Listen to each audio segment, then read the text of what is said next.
Bapak Ibu Saudaraku yang kasih dalam Tuhan, saya akan sampaikan firman Tuhan bertemakan hoax. Hari-hari ini kata hoax ini menjadi sangat populer. Sebagai orang Kristen yang mengaku percaya kepada Yesus Kristus, kita semua harus menjauhkan diri dari hoax. Kita tidak boleh menjadi bagian dari orang-orang yang menyebarkan hoax dan mempercayai hoax. Apa saja yang tergolong hoax itu? Hoax itu bisa berupa kabar burung. Kita tidak tahu dari mana dan dari siapa sumbernya. Tidak jelas. Bisa juga kabar bohong, kabar yang tidak benar, kabar dari kata orang yang berisikan fitnah, gosip, dan sejenisnya. Termasuk juga penglihatan-penglihatan yang berisikan pernyataan bohong, nubuat-nubuat palsu yang memastikan seseorang dengan menggunakan penglihatan atau nubuat atas nama Tuhan bahwa seseorang akan menduduki jabatan tertentu di pemerintahan atau swasta, seperti menjadi gubernur, menjadi bupati, menjadi wali kota, menjadi anggota DPR. Tapi kenyataannya tidak terjadi. Ini merupakan suatu hoax. Dan saya mau sampaikan kepada kita sekalian bahwa hoax ini sudah ada sejak zaman Adam dan Hawa. Sumber hoax ini adalah iblis. Berarti seseorang atau sekelompok orang yang suka menyebarkan hoax, mereka adalah manusia-manusia jelmaan iblis. Saudaraku yang kasih dalam Tuhan, mari kita perhatikan apa yang dikatakan dalam firman Tuhan. Kejadian pasal 3 ayat 1 mengatakan, adapun ular ialah yang paling cerdik dari segala binatang di darat yang dijadikan oleh Tuhan Allah. Ular itu berkata kepada perempuan itu, tentulah Allah berfirman, semua pohon dalam taman ini janganlah kamu makan buahnya, bukan? Ayat ini menggambarkan kepada kita bagaimana iblis. Dia menyebarkan hoax, menyebarkan kebohongan. Dia mengatasnamakan firman Tuhan. Tetapi sebenarnya Tuhan tidak berkata seperti itu. Berarti siapapun di antara kita yang suka menyebarkan hoax, yang suka termakan oleh hoax, berarti orang itu sudah termakan oleh kebohongan iblis. Bahkan dia sendiri menjadi jelmaan dari iblis itu.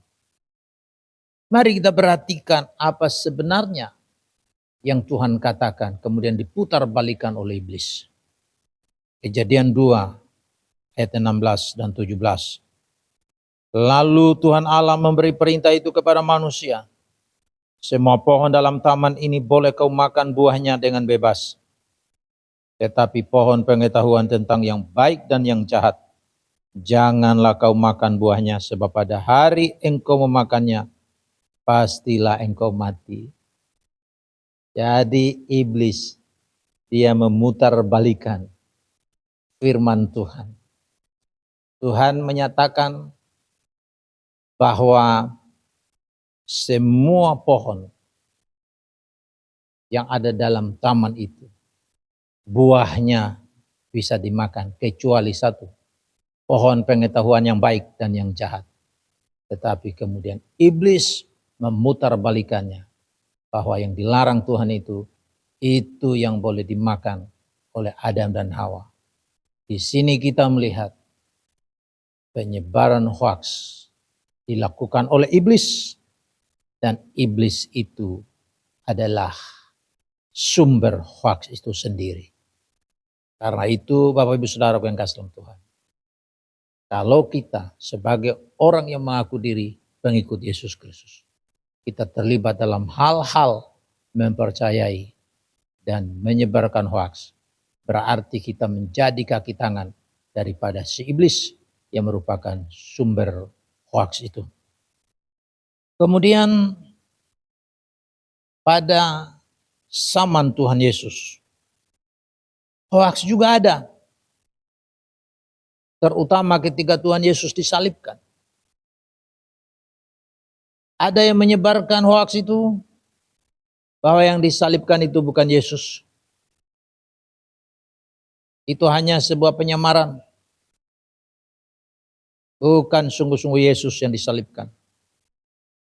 Ada juga yang mengatakan Yesus tidak disalib karena dia melarikan diri ke India. Mayat Yesus dicuri oleh murid-murid Yesus. Semua ini merupakan hoaks yang diciptakan oleh iblis dengan memakai kaki tangan iblis, dengan memakai orang-orang yang menjadi jelmaan iblis itu. Yesus sungguh-sungguh dia mati di atas kayu salib. Tetapi dia bukan hanya mati, dia juga bangkit dari antara orang mati pada hari yang ketiga dan hidup untuk selama-lamanya. Saudaraku yang kekasih, fakta kebangkitan Kristus bukan hanya disampaikan oleh para murid yang merupakan saksi mata peristiwa itu. Fakta kematian Kristus bukan hanya disaksikan oleh para murid yang menjadi saksi mata dari peristiwa kematian penyaliban Yesus Kristus, tapi juga oleh mereka-mereka yang bukan orang percaya kepada Yesus. Mereka menulis mengenai fakta kematian dan kebangkitan Kristus.